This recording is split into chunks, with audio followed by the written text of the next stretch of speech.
معزز سامعین گرامی قدر، غزوہ احد کے بعد کے واقعات آپ کے سامنے رکھ رہے ہیں۔ رسول اللہ صلی اللہ علیہ وسلم کی ازواجی زندگی کے حوالے سے بھی چند گزارشات کو آپ کے سامنے رکھا۔ اس کے بعد ایک بہت بڑا واقعہ جو غزوہ بنو نضیر کے حوالے سے تاریخ اسلامی اور سیرت کی کتب میں موجود ہے وہ پیش آیا۔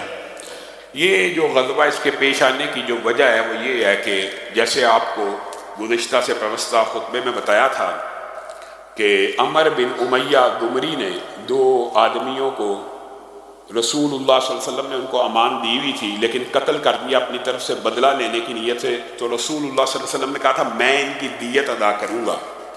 تو رسول اللہ صلی اللہ علیہ وسلم بنو نضیر کے پاس گئے ہیں اس دیت کی معاونت طلب کرنے کے لیے۔ ویسے بھی یہ مسلمانوں کا حلیف تھے اور ان کے اوپر لازم تھا مسلمانوں کی مدد کرنا۔ تو رسول اللہ صلی اللہ علیہ وسلم جب گئے انہوں نے اچھی طرح استقبال تو کیا لیکن ایک پلاننگ کی۔ یہی وہ مشہور واقعہ ہے جس کے بارے میں آپ نے سنا ہوگا کہ رسول اللہ صلی اللہ علیہ وسلم جب یہودیوں کی اس بستی میں گئے، بظاہر انہوں نے ویلکم کیا، خوش آمدید کہا، لیکن آپس میں مشورہ یہ کیا آج یہ ہمارے پاس آ گئے ہیں، اب ہم ایسا کرتے ہیں کہ چکی کا ایک بہت بڑا پارٹ لے کر رسول اللہ کے سر کے اوپر پھینک دیتے ہیں، ان کو شہید کر دیتے ہیں معاذ اللہ۔ یہ ارادہ یہودیوں نے بنایا اور یہ یہودی ہیں جنہوں نے ہمیشہ نبیوں کو قتل کیا اور اپنے انبیاء کو بھی نہیں چھوڑا۔ رسول اللہ صلی اللہ علیہ وسلم کے قتل کی جو سازش بپا کر رہے ہیں تو اللہ رب العزت نے آسمان سے جبریل امین کے ذریعے انہیں اطلاع دے دی۔ رسول اللہ صلی اللہ علیہ وسلم کو اطلاع مل گئی اور واللہ یعصمک من الناس کی عملی تفسیر بھی پیش ہو گئی کہ اللہ نے رسول اللہ سے یہ وعدہ کیا تھا کہ میں لوگوں سے تجھے بچا دوں گا۔ تو رسول اللہ صلی اللہ علیہ وسلم یہ بھی قرآن پاک میں اللہ تعالیٰ نے اس واقعے کا بھی ذکر کیا کہ اس وقت کو یاد کرو جب ایک قوم تمہاری طرف ہاتھ بڑھا رہی تھی تو اللہ تعالیٰ نے ان کے ہاتھوں کو روک دیا تمہیں اطلاع دے کر۔ تو رسول اللہ صلی اللہ علیہ وسلم کو جیسے ہی اطلاع ملی حضرت ابو بکر و عمر کو کہا تیزی سے واپس نکلو اس سے پہلے کہ اپنی سازش کو وہ رچا لیں۔ ان کا یہ ذہن تھا یہاں پہ ہم شہید کر کے بعد میں دیت کو ادا کر دیں گے اور ہم کہیں گے ہم میں سے بعد نے یہ سازش کی تھی اور بعد نے یہ جرم کیا تھا، گویا باقی لوگوں کو اس سے ہم مستثنا کر کے یہ سازش رچا دیں گے۔ رسول اللہ صلی اللہ علیہ وسلم جب واپس پہنچے اور جبریل امین کی خبر تو سچی خبر ہے تو رسول اللہ صلی اللہ علیہ وسلم نے محمد بن مسلمہ کو کہا چلے جاؤ اب ان کو کہہ دو یہاں سے جلا وطن ہو جاؤ، مجھے جبریل امین نے یہ خبر دے دی۔ تو یہودی آپ یہ دیکھیے کہ یہودیوں کو تو چاہیے تھا کہ رسول اللہ پہ اسی بات پہ ایمان لے آتے۔ کیسے کہ رسول اللہ کو کیسے پتا چلا ہماری سازش کا؟ یعنی رسول اللہ نے جب محمد بن مسلمہ کو بھیجا کہ ان کو بتا دو کہ رسول اللہ کو تمہاری وہ ساری سازش کی خبر مل گئی کہ تم چکی کا ایک پارٹ میرے اوپر گرانا چاہتے تھے، اب حقیقت بتائیے۔ اگر ذرہ برابر بھی عقل اور فہم اور شعور ہوتا تو ایمان قبول کر لیتے کہ رسول اللہ کو ظاہر اللہ کے علاوہ کوئی خبر دے نہیں تھا سکتا، لیکن غصے میں آ گئے، تعصب میں آ گئے، ہم یہاں سے جلا وطن ہوں گے، ہمارا علاقہ ہے، ہماری زمین ہے۔ اور محمد بن مسلمہ کہنے لگے آپ اس قبیلے کے، ہمیں ہرگز یہ امید نہیں تھی کہ آپ جیسا شخص ہماری جلا وطنی کی خبر لے کے آئے گا۔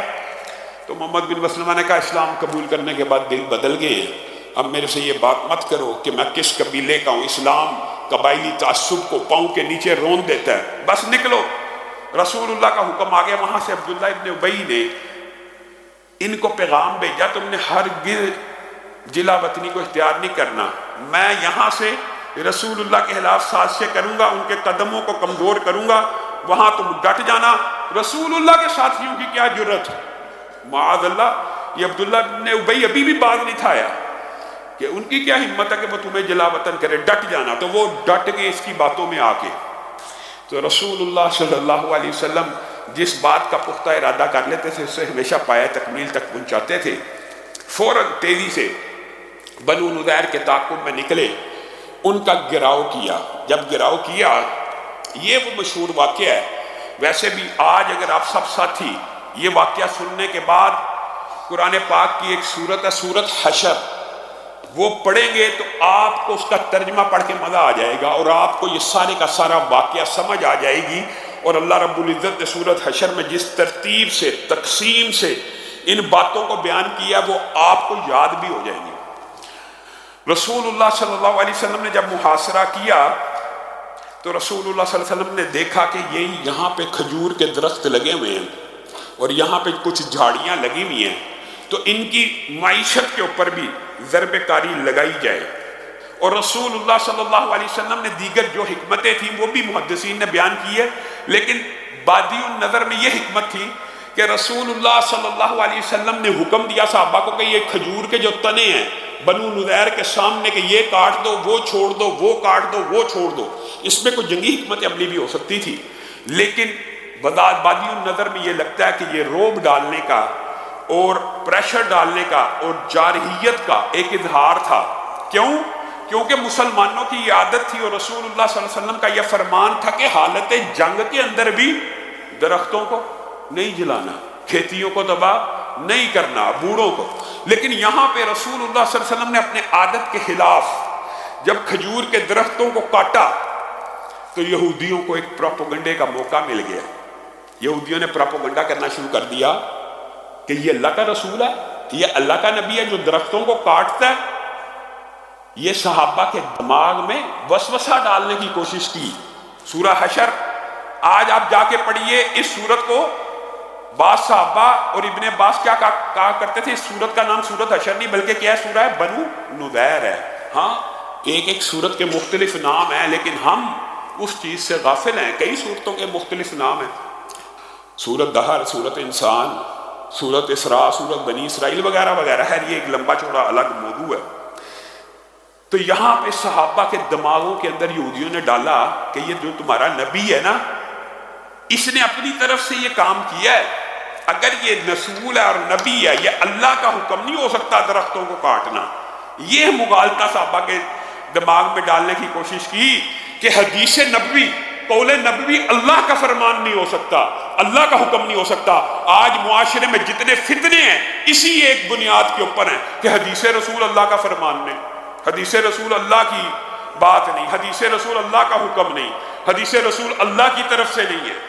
یہی غامدی فتنہ ہے، یہی انکار حدیث کا فتنہ ہے، یہی دنیا بھر میں جب بھی اسلام میں فتنہ آیا اول سے لے کے آج تک صرف اس بنیاد پہ آیا، صرف اسی بنیاد کے اوپر کہ میں رسول اللہ کی یہ حدیث نہیں مانتا۔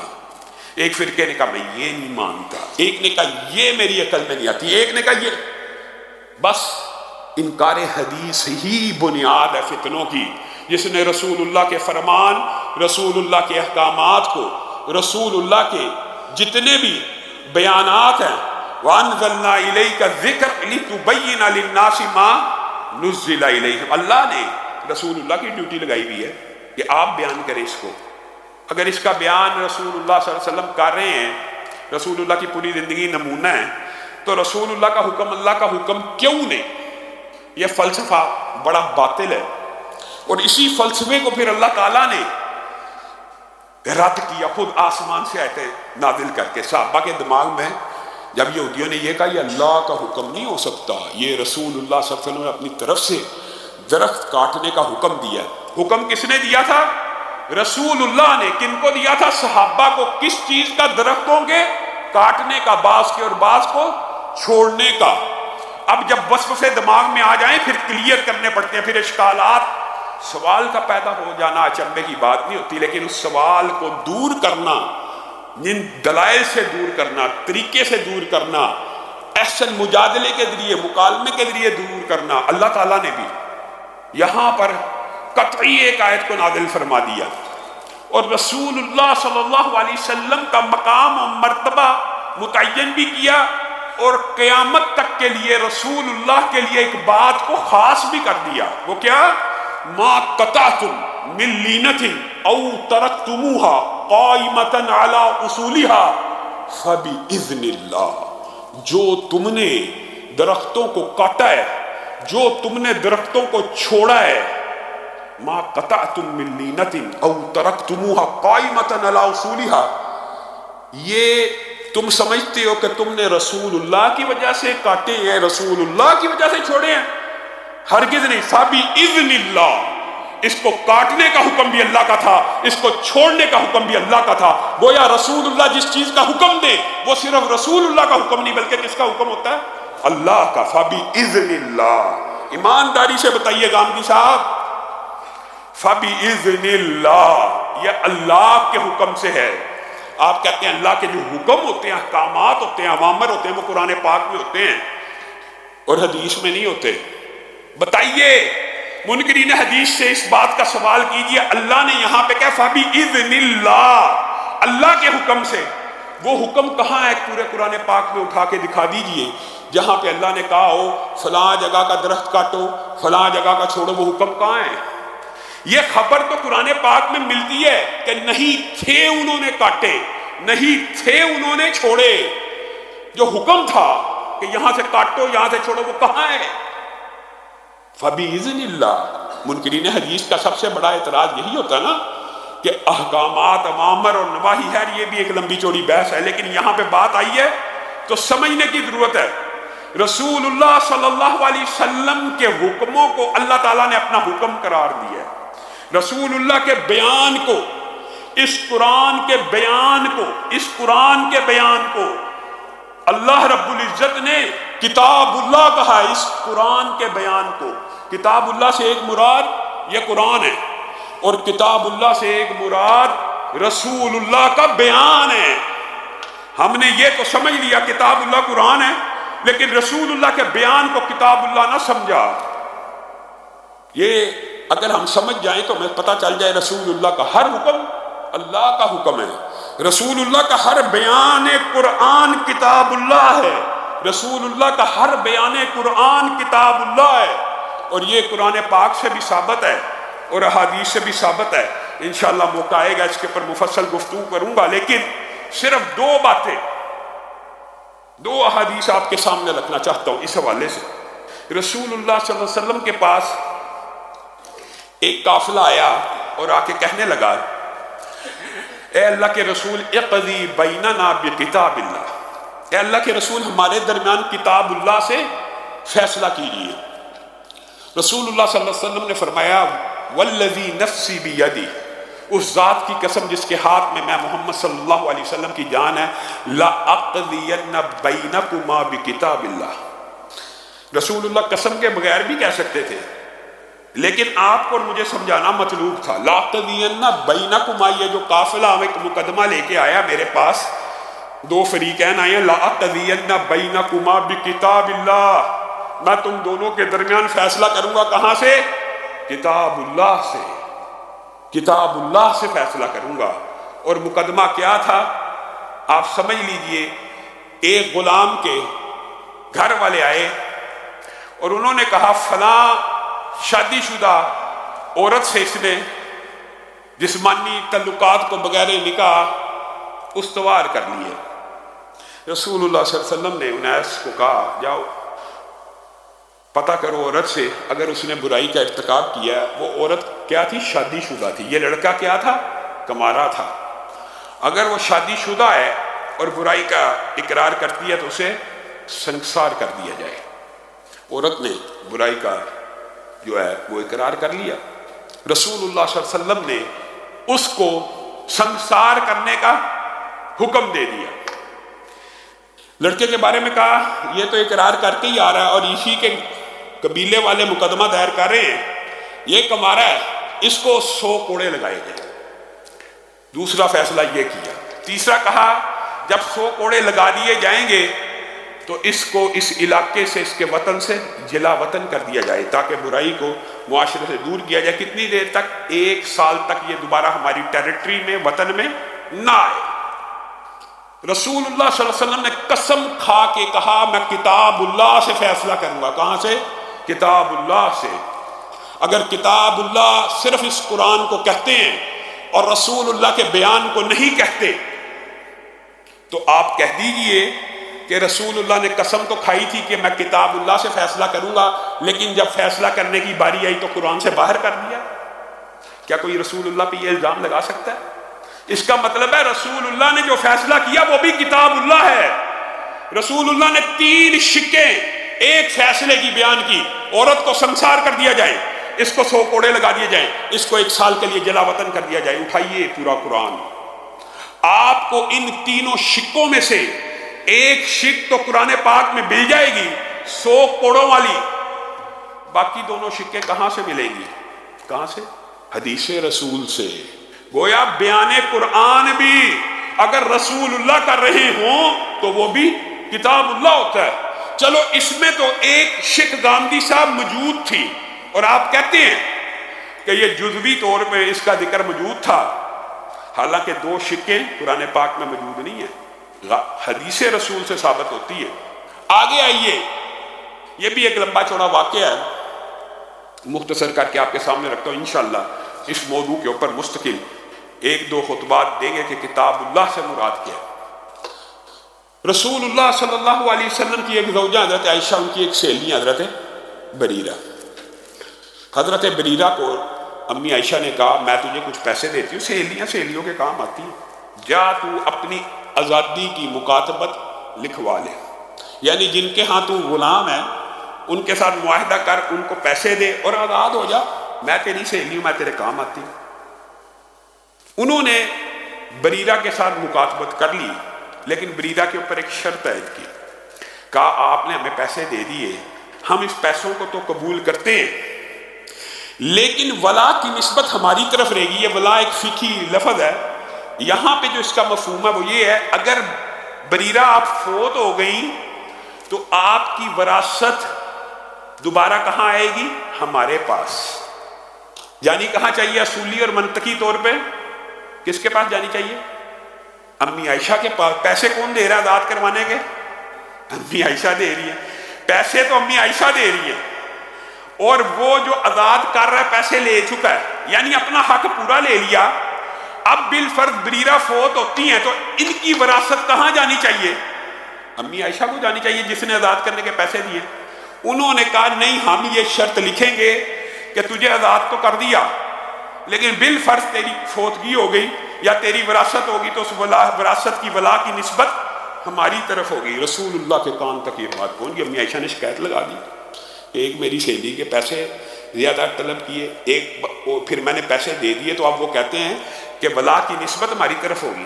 تو رسول اللہ صلی اللہ علیہ وسلم کی اخلاقی طور پہ عادت تھی، وہ جب کوئی شکایت پہنچتی تھی تو اس بندے کا نام نہیں تھے لیتے جس کی شکایت ہو، وہ کہتے تھے ما بالو اقوام، ما بالو اقوام، ما بالو اقوام، لوگوں کو کیا ہو گیا، لوگوں کو کیا ہو گیا، اور بات کر دیتے تھے۔ یہاں پہ بھی رسول اللہ صلی اللہ علیہ وسلم نے اسی اسلوب کو اپنایا، ما بالو اقوام یشترطون شروطا ما لیست فی کتاب اللہ، کل شرط ما لیس فی کتاب اللہ فہو باطل۔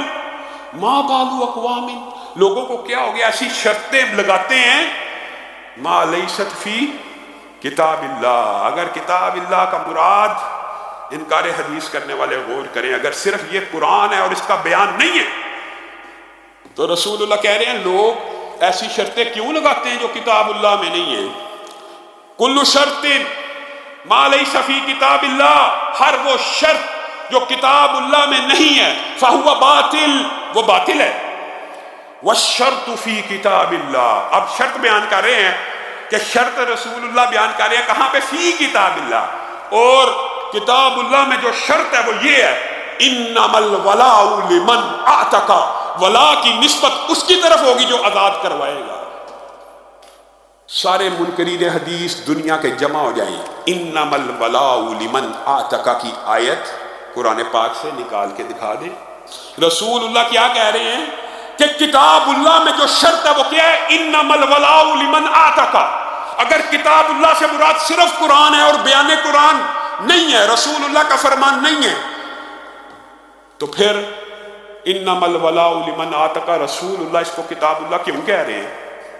پھر کوئی جسارت کرتے ہوئے اٹھ جائے، کھڑا ہو کے کہہ دے کہ رسول اللہ نے کہہ تو کتاب اللہ دیا لیکن یہ آیت کتاب اللہ میں نہیں ہے، یہ رسول اللہ نے معاذ اللہ اپنی طرف سے کہہ دیا تھا۔ یہ ایک مفصل علمی موضوع ہے کہ کتاب اللہ فرضیت رسول اللہ کے حکموں سے بھی ہوتی ہے، رسول اللہ کی احادیث سے بھی ہوتی ہے، پھر اسی صورت کے اندر مہاجرین کی فضیلت، پھر اسی صورت کے اندر انصار کی فضیلت، پھر اسی صورت کے اندر قرآن کی فضیلت، پھر اسی صورت کے اندر منافقین کا احوال، پھر اسی صورت کے اندر یہ جو بنو نذیر کا محاصرہ جب کر لیا تو بالآخر وہ تنگ آ کر جلا وطنی کے اوپر تیار ہو گئے، تو رسول اللہ نے کہا اب نرمی نہیں ہے، اب آپ کو میں اتنی فیسیلٹی دے دیتا ہوں کہ آپ کے اونٹوں کے اوپر جو آپ کا مال آتا ہے وہ آپ لے جائیں۔ 600 اونٹ ہیں، ان کو لاد کے جو کچھ لادنا چاہتے ہیں لے جائیں۔ دوبارہ اگر آپ 600 اونٹ لے کے چلے گئے اور واپس آئے کہ ہم دوبارہ سامان لینے آ رہے ہیں، ہرگز نہیں، بس آپ جلا وطن ہیں۔ ہاں یہ میں آپ کے ساتھ کر دیتا ہوں کہ آپ اپنے سامان کو ان 600 اونٹوں کے اوپر لاد لیں اور لے جائیں، مختصر بات یہ۔ تو یہودیوں نے غلے کی بجائے سونا چاندی ہیرے جواہرات جو انہوں نے سیف کیے ہوئے تھے انہی کو لادا بعد خیبر کی طرف نکل گئے۔ تو ایک بہت بڑا مال بغیر جنگ کے صرف محاصرے اور گھیرا ڈالنے کی وجہ سے، اور آج آپ نے جا کر سب نے ایک مرتبہ کم از کم سورت حشر کا ترجمہ ضرور پڑھنا ہے۔ آپ کو یہ ساری سورت جو بالعموم لوگوں کو سمجھ نہیں آتی آج سمجھ آ جائے گی کہ اللہ تعالیٰ کیا کہہ رہے ہیں کہ بغیر جہاد کیے، بغیر تلوار اٹھائے روب ان کے دلوں میں اللہ نے ڈال دیے، یا صرف روب سے ہجرت کر گئے، صرف روب کی وجہ سے رسول اللہ صلی اللہ علیہ وسلم کے محاصرے کے روب کی وجہ سے چلے گئے۔ پھر جب چلے گئے تو یہاں پہ اس صورت کے اندر اللہ تعالیٰ نے ان اموال کو اموال فے قرار دے دیا۔ اسی صورت کے اندر مال فے کی بھی پھر ساری جو ہے اس کو ڈسکرائب اللہ نے کیا کہ جو مال بغیر جنگ کے، بغیر غزوے کے، بغیر تلوار اٹھائے آ جائے، جو تلوار اٹھا کے آتا ہے اس کی تقسیم تو امیر اور معروف ہے شریعت میں سب کو پتہ ہے، لیکن جو بغیر تلوار اٹھائے، بغیر جنگ کیے، رسول اللہ کے روب، اللہ اور اس کے بندوں کے، اللہ اور اس کے رسول کے اور مسلمانوں کے روب کی وجہ سے، دہشت اور ہیبت کی وجہ سے جو مال چھوڑ کے لوگ چلے جائیں، ان کی تقسیم کا طریقہ کار الگ ہے۔ وہ رسول اللہ کی حالستاً، رسول اللہ کی ڈسکریشن کے اوپر ہے، رسول اللہ کے اختیار کے اندر ہے کہ وہ اس کی تقسیم جیسے چاہے کریں۔ پھر بھی رسول اللہ صلی اللہ علیہ وسلم نے پوچھا تھا کہ میں مہاجرین کو دینا چاہتا ہوں، انصاریوں تمہیں اعتراض تو نہیں؟ صرف 2 انصاریوں کو دیا تھا، ابو دجانہ اور سہل کو، باقی سارے کا سارا مال مہاجرین کو۔ اور جو مال فے کی تقسیم جو تفصیل سے پڑھنا چاہتا ہے سورت حشر میں آج جا کے پڑھے، انشاءاللہ یہ سورت آپ کی سمجھ میں بڑی آسانی سے آ جائے گی۔ آخر میں ہمارے ایک قریبی دوست ہیں انس بھائی، ان کے چچا سسر بیمار ہیں کینسر کی بیماری میں، سب ساتھی دعا کریں اللہ تعالیٰ ان کو شفائے کاملہ عاجلہ نصیب، اللہ تعالیٰ ان کو شفائے کاملہ عاجلہ نصیب فرمائے۔ یا اللہ جتنے ہمارے ساتھی، جتنے ہمارے بزرگ، جتنے والدین بہن بھائی بیمار ہیں، اللہ تعالیٰ سب کو شفائے کاملہ عاجلہ نصیب فرمائے۔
إن الحمد لله نحمده ونستعينه ونستغفره ونؤمن به ونتوكل عليه ونعوذ بالله من شرور أنفسنا ومن سيئات أعمالنا من يهده الله فلا مضل له ومن يضلل فلا هادي له وأشهد أن لا إله إلا الله وأشهد أن محمدا عبده ورسوله أما بعد فإن خير الحديث كتاب الله وخير الهدي هدي محمد صلى الله عليه وسلم وشر الأمور محدثاتها وكل محدثة بدعة وكل بدعة ضلالة وكل ضلالة في النار۔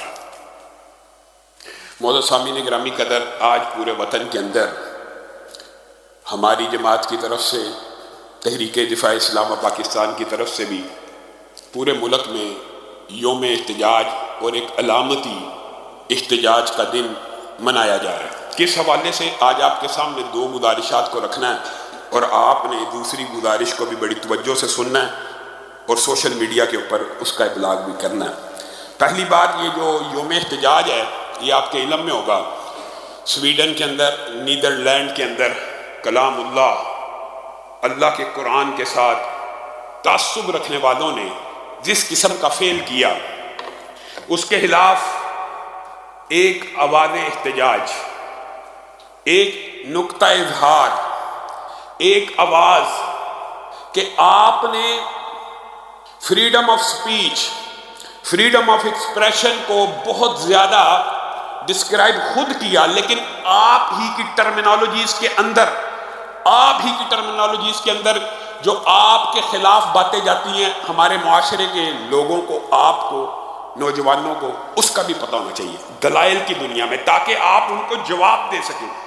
انہوں نے freedom of expression, freedom of speech ایک الگ کیٹیگری رکھی ہے، ساتھ ہی انہوں نے ایک کیٹیگری ہیٹ سپیچ کی بھی رکھی ہے۔ میں اپنی بات نہیں کر رہا، ان کی بات کر رہا ہوں۔ Hate speech, freedom of speech کے مد مقابل ہیٹ سپیچ بھی انہی کی ٹرمینالوجی ہے۔ ہمارے ہاں تو مسلمانوں میں کسی مسلمان کو اذیت دینا، کسی غیر مسلم کو تکلیف دینا، یہ تو کلی اور قطعی طور کے اوپر کسی کا دل دکھانا جائز نہیں ہے۔ لیکن انہوں نے آزادی اظہار کا چلو نعرہ ایجاد کیا، لیکن انہوں نے بھی اس کے مد مقابل یہ کہا کہ فریڈم آف ایکسپریشن کے اوپر ایک قدغن ہوتی ہے، وہ ہیٹ سپیچ ہوتی ہے۔ ایسی بات نہیں کرنی چاہیے جس سے کسی کے ریلیجیس سینٹیمنٹس، جذبات مجروح ہوں، کسی کا دل دکھے، یہ ان کا بھی مسلمہ قاعدہ اور کلیہ ہے۔ پھر اگر آپ نے یہ قاعدے اور کلیہ خود گڑھے اور خود ان کی ایکسپلینیشن بھی دی، یہ قرآن پاک کے جلانے کو آپ ہیٹ سپیچ سمجھتے ہیں کہ فریڈم آف ایکسپریشن سمجھتے ہیں؟ آپ اپنے کلیات کے اوپر غور کریں، ذرا غور کریں کہ 2 ارب مسلمان جن کی یہ کتاب آئین، کتاب دستور، کتاب ہدایت، کتاب شفا، کتاب رحمت، ایک مقدس ترین کتاب جن کی مانی جاتی ہے، اس کو جلا کر یہ فریڈم آف ایکسپریشن ہے؟ یہ تو ہیٹ سپیچ ہے آپ کے کلیات کے مطابق۔ ہمارے نزدیک تو ایسے بندے کی جو شرعی سزائیں ہیں وہ ایک الگ بحث ہے، آپ کے نزدیک بھی یہ ہیٹ سپیچ ہے۔ 2 ارب مسلمانوں کے جذبات کو آپ ان کے جذبات سے کھیلتے ہیں، اور آپ بنیادی طور پہ نعرہ کیا لگاتے ہیں؟ انسانیت سب سے بڑا مذہب ہے۔ یہ انسانیت کا مذہب ہے جو آپ کا مذہب ہے؟ انسانوں کے دل دکھانا یہ انسانیت سکھاتی ہے آپ کو؟ کیا مسلمان اس دنیا کا حصہ نہیں ہے؟ 2 ارب سے زائد مسلمان، آپ ان کی مقدس کتاب کو جلا کے یہ شو کرنا چاہتے ہیں یہ فریڈم آف ایکسپریشن ہے؟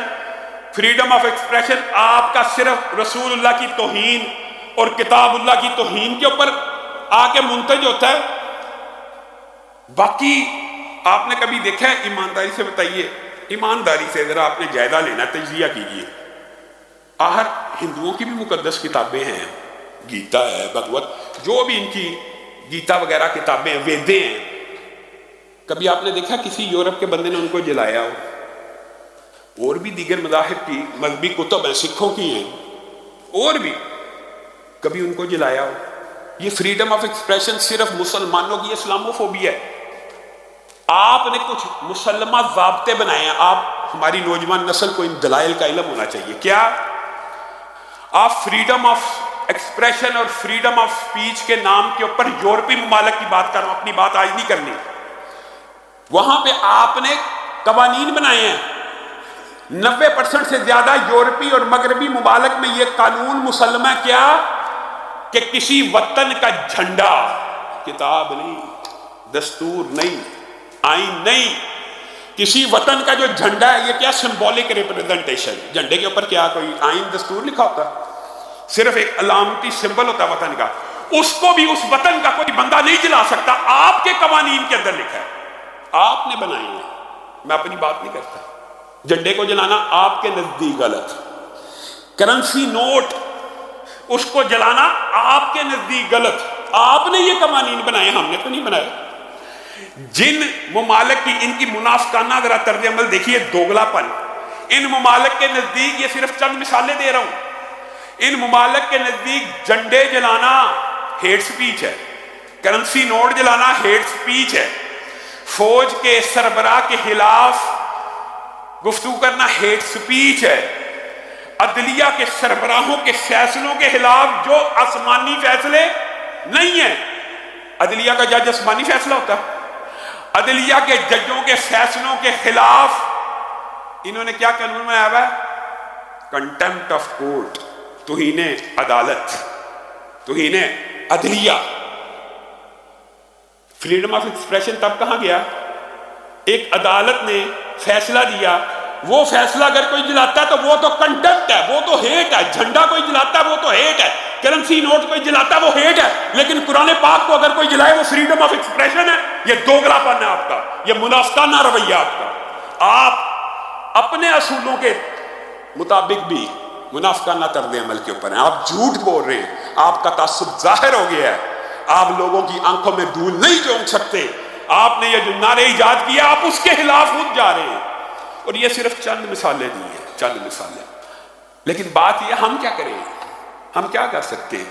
ہمارے پہ یہ ایلیگیشن لگایا جاتا ہے توہین سویڈن میں ہوئی ہے، توہین نیدرلینڈ میں ہوئی ہے، احتجاج آپ پاکستان میں کر رہے ہیں۔ دکھ ہوتا ہے اس طرح کی باتیں جو لوگ کرتے ہیں۔ اصولی طور پر ہونا کیا چاہیے؟ یہ جو احتجاجات ہیں یہ اپنے حکمرانوں کو جگانے کے لیے کہ اٹھیے، غیرت کیجئے، غیرت کھائیے، آگے بڑھیے، دیگر مسلمان ممالک سے رابطہ کیجئے۔ آپ دنیا کے اندر 50 سے زائد ہیں، 50 سے زائد ممالک ہیں۔ کرنا کیا چاہیے؟ اصولی طور پہ آپ غور کریں، اگر یہ 50 سے زائد ممالک، ان توہین کرنے والے ممالک سرکاری سرپرستی میں جو توہین ہو رہی ہے، ان کے ساتھ تعلقات منقطع کر لیں، ان کے ساتھ تجارت منقطع کر لیں، ان کا معاشی بائیکاٹ کر دیں، تو کیا آپ کے خیال میں فرق نہیں پڑتا؟ اللہ کی قسم پڑتا ہے۔ لیکن یہ اس پوائنٹ پہ آنے نہیں دیں گے آپ کو کہ یار آپ احتجاج کر رہے ہو، آپ کے احتجاج کا کیا فائدہ؟ بھائی ہم احتجاج اس لیے کر رہے ہیں کوئی غیرت کھاؤ، کوئی تو ایک رہنما مسلمانوں میں ایسا پیدا ہو جائے جو مسلمان ممالک کو اکٹھا کر کے یک زبان کر کے 50 ممالک کا اکٹھا معاشی بائیکاٹ کر کے دیکھیں فرق پڑ جائے گا۔ کیوں نہیں پڑے گا؟ شرعی سزاؤں کی بات نہیں میں کر رہا، میں ان سوالوں کے آج جواب دے رہا ہوں جو دنیاوی طور کے اوپر لوگ اٹھاتے ہیں۔ فرق پڑتا ہے، آپ احتجاج کریں، آپ علامتی احتجاج کریں، آپ سوشل میڈیا کے اوپر احتجاج کریں، اور آج بھی آپ نے جمعے کے بعد باہر نکل کے تحریک کے ساتھیوں کے ساتھ علامتی طور پہ احتجاج کرنا ہے، اپنے غم و غصے کا اظہار کرنا ہے، حرمت قرآن پہ جان بھی قربان کے نعرے لگانے ہیں۔ یہ قرآن کو جو آپ نے حدیث سنی ہے نہیں جلتا، اس سے مراد یہ ہے کہ یہ تم جلا دو، تم نے چند نسخے کیا، تم پوری دنیا کے نسخے بھی جلا دو۔ بل ہوا آیات بینات فی صدور الذین اوتوا العلم، یہ قرآن نہیں جل سکتا۔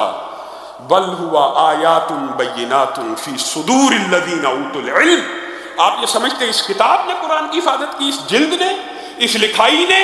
ہرگز نہیں۔ اس کی حفاظت قیامت تک کے لیے زندہ دھڑکتے ہوئے دل کریں گے، حفظ کر کے ساری دنیا کے قرآن مٹا دیے جائیں، پھر بھی قرآن زندہ رہے گا۔ کہاں پہ؟ لوگوں کے دلوں کے اندر۔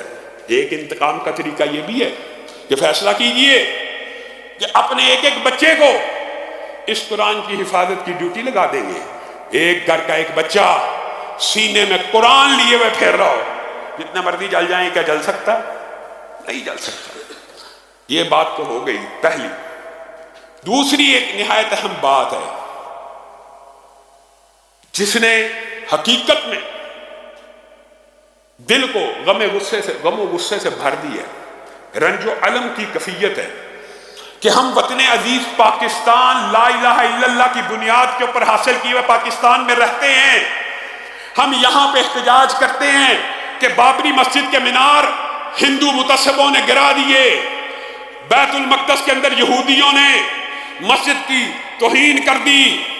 ہم یہاں کے مسلمان دوگلے اور منافق ایسے ہیں، یہاں پہ یہ نعرے لگاتے ہیں اور لاہور کے اندر چنگی امر سدو کے اندر مسجد عمر بن خطاب کے اوپر کلمہ گو نام نہاد کلمہ گو مسلمانوں نے حملہ کیا، ہندوؤں نے کیا، یہودیوں نے کیا، خود کو مسلمان کہنے والوں نے مسجد کے اوپر حملہ کیا ہے، اس کی تقدس کو پامال کیا ہے، اس کے میناروں کو زمین پہ پھینکا، اس کے میناروں کو توڑ دیا، اس کے اوپر حملہ آور ہوئے۔ پولیس نے عینی مشاہدہ کیا، خود جا کے مینار گرے ہوئے ہیں، پولیس نے اس چیز کی حساسیت کو اس وقت تو محسوس کیا، فٹافٹ میناروں کو اس کی جگہ پہ لگا دیا۔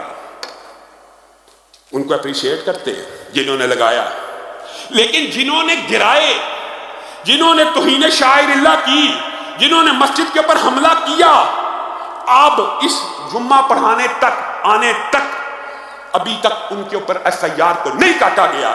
یہ کیسی بے غیرتی ہے، یہ کیسی بے حمیتی ہے، یہ کیسا اسلوب ہے انتظامیہ کا۔ اللہ کی قسم کھا کے کہتا ہوں، اگر یہ حملہ مندر اور گرجے میں بھی ہوا ہوتا تو اب تک ان ملزمان کو کیفر کردار تک پہنچا دیا گیا ہوتا، لیکن یہ حملہ ایک مظلوم مسجد پہ ہوا اور ایک مسلمانوں کے طبقہ فکر اہل حدیث کی مسجد پہ ہوا، جن کو یہ سمجھتے ہیں کہ کمزور ہیں، چھوڑے ہیں، اس لیے ابھی تک کوئی ایکشن نہیں لیا گیا۔ اور مجھے دکھ ہے اور افسوس ہے، اور اس بات کا آج میں برملا اظہار کرنا چاہتا ہوں، اتنا تعصب، اتنی جانبداری۔ آج تو چاہیے تھا کہ آپ کے بڑے ہمارے کندھے کے ساتھ کندھا ملاتے، لیکن آپ نے ان شر پسندوں کے جھوٹے پراپوگنڈے کو سچا سمجھا۔ پہلے انہوں نے پراپوگنڈا کیا، پرچے سے بچنے کے لیے یہ پراپوگنڈا کر رہے ہیں۔ ممبر رسول کے اوپر کھڑا ہوں، کہتا ہوں وہی بات، سمجھتا ہوں جسے حق، ممبر کے اوپر کھڑا ہو کے کہہ رہا ہوں۔ پراپوگنڈا کیا، یہ جی وہابیوں نے جی، اہل حدیثوں نے جی، دیوبندیوں نے جی سنیوں کی مسجد پہ قبضہ کیا تھا۔ لعنت اللہ علی الکاذبین۔ اس سے بڑا جھوٹ کیا ہو سکتا ہے؟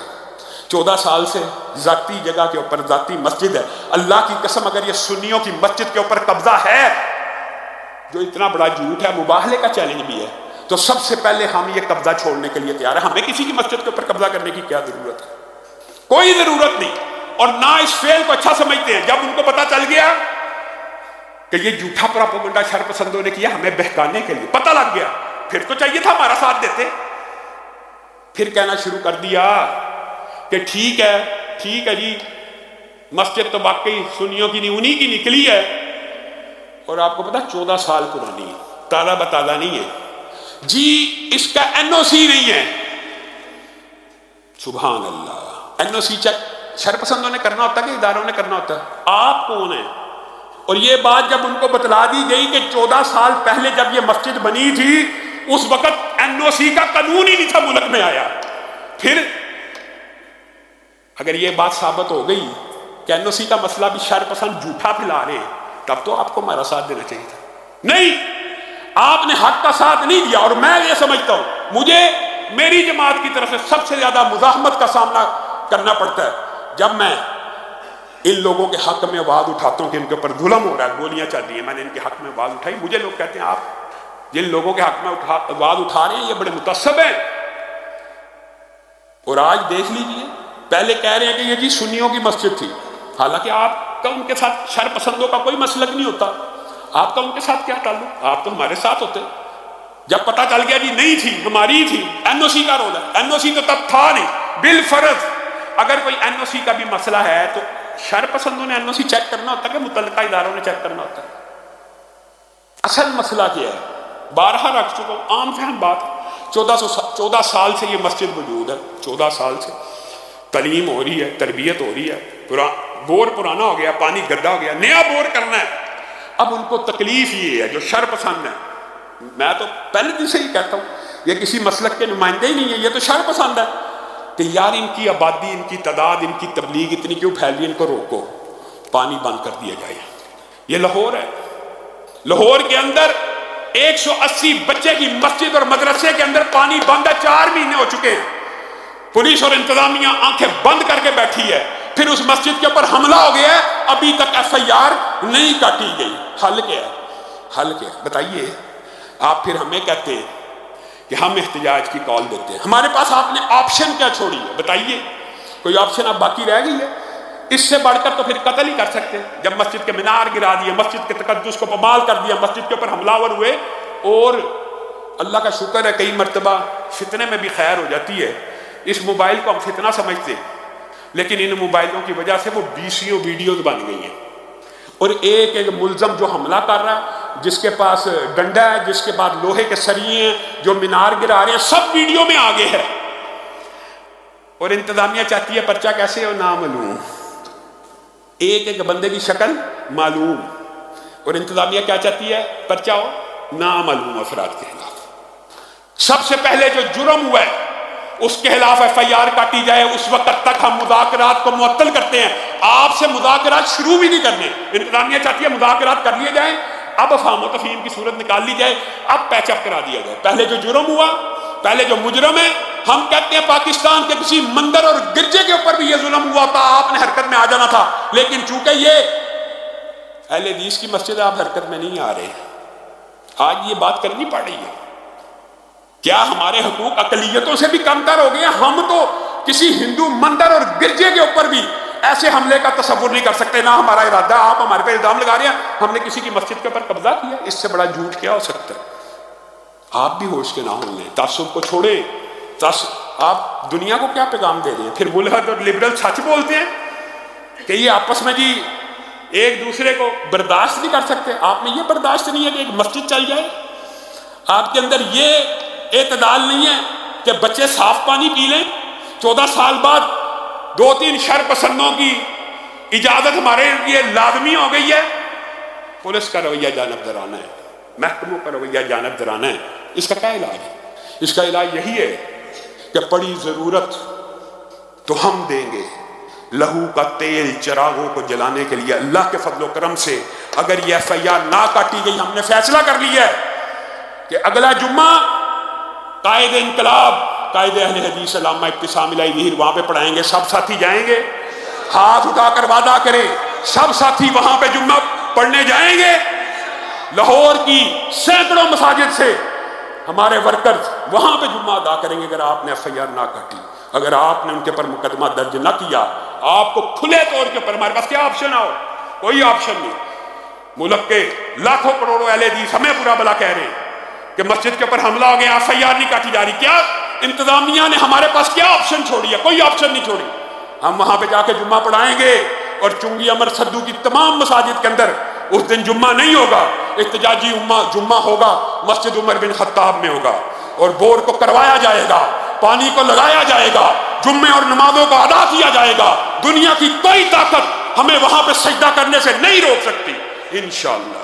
سبحان ربک رب العزت عما یصفون وسلام علی المرسلین۔